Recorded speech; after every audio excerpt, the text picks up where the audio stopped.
Hey there, I want to talk to you today about using different kinds of soil for microgreens. I tend to use only one kind of soil, but there are lots of different options out there, and I'm really curious myself to see if there's a different yield based on different kinds of soil that you use. So we're going to do a little bit of an experiment today, so let's get into it. So there's lots of different growing mediums out there to use. What I use all the time for my microgreens is SunGrow Professional Growing Mix. I buy it locally, it's what's available, it's Armory approved, and it's just been working really well, and the cost is right where it needs to be. So it's also just very consistent product, and it's been having great results for me. But I'm just always curious, like, what are some other things to use? And I hear of other people using things and having different results. So I'm going to do a small experiment here and try to minimize the number of variables. So what I got going on here is we're going to be growing green pea, which is one of my main crops that I do. And so I figured that's the one I grow the most of, so that's the one I should experiment with because that's the one that most is going to affect me. Now these all have different costs as well, so that'll get factored into later. But first I just want to figure out if they grow differently. So this is the SunGrow Professional Growing Mix, and this stuff is mainly peat moss and some perlite and a couple other things. Really not much nutrients in here or organic matter. This is a 50-50 mix of SunGrow Professional Growing Mix and compost that I buy commercial compost for my bed. So I did a 50-50 mix there.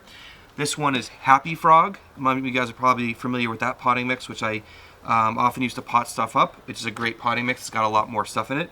And then I just have straight peat.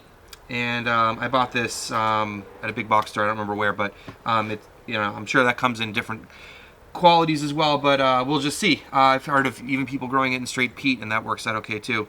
And so what I did here is I pre-soaked these seeds overnight. I have 9 ounces of green pea per tray. That's just my my normal seeding density. So what I'm gonna do is we'll get these planted, and then we'll grow them up. And when I have on my normal harvest day, I'll harvest them and we'll see what the weights look like.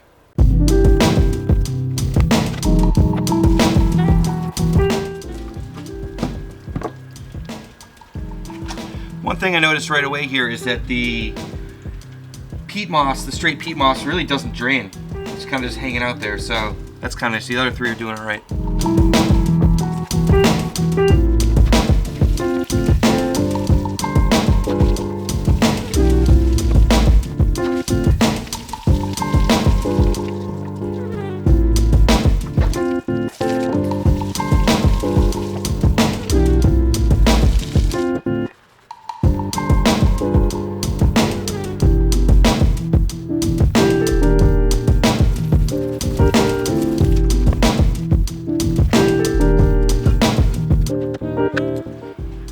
All right, well, there you go. Those are planted. As I just pointed out in the middle of that the peat moss really doesn't drain. And so that just becomes a problem for just general usability here.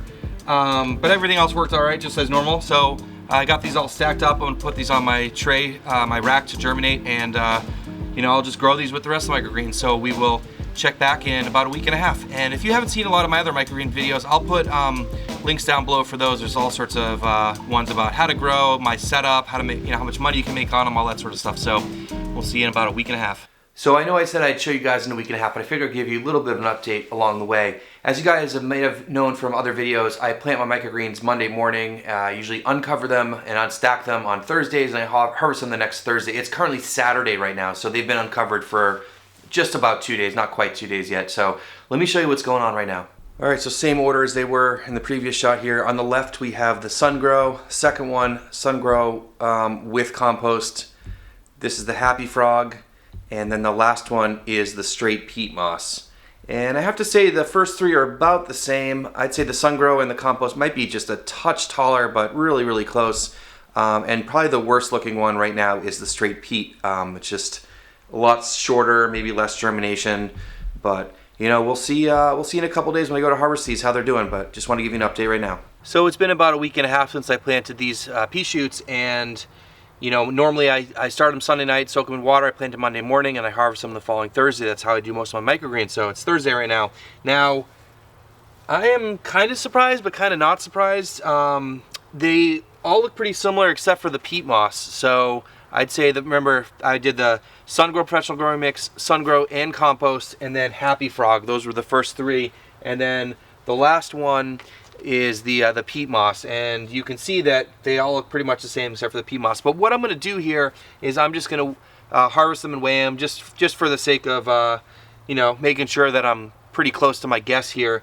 And another thing that's a little bit weird is I get my seeds from True Leaf Microgreens, and their seed supplier actually gave them the wrong seeds. So this is not the normal pea variety that I grow, but it'll be okay for this experiment because that's all the same variable. They're all growing the same variety here. So let me get these harvested, and we'll compare the weights.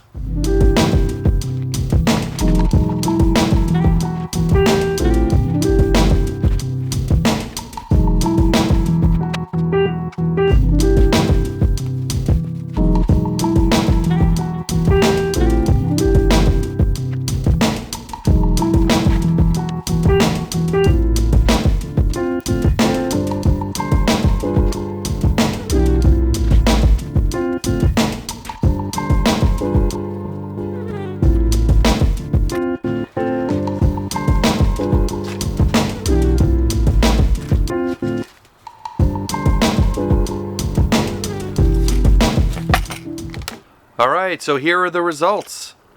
We got the plain SunGrow Professional Growing Mix at 19 ounces. SunGrow plus compost, that was a 50-50 mix, and that was 16.8 ounces. The Happy Frog at 17.6 ounces, and the peat moss at 6.75 ounces. So I'm kind of surprised the SunGrow was actually the best, and for me that's what I've been using, so it kind of confirms that I'm pretty happy with where I'm at right now. And you know, the additional cost for the Happy Frog obviously doesn't make sense here because it yields less. The compost might actually be a little bit cheaper than the potting mix, so cost-wise that might work out in my favor if I did that mixture, but I am getting less per tray, so there's the labor cost there of having to plant more trays. So, you know, I think this is a cool experiment. This is no way a conclusive experiment about these variables here, but these are just sort of the things that I have to work with, and so I wanted personally to see if there was any difference. And the reason why I did this video was to force me to do that experiment. So anyways, guys, hopefully this is helpful in some way to you.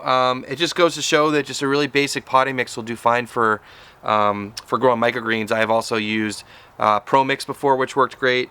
But SunGrow Professional Growing Mix is what's available for me locally at my local farm store. So that's what I've been using. So hope you enjoyed this video. Thanks so much for watching, and if you aren't already subscribed to the channel, please do that. It'll be greatly appreciated. We'll see you in the next one.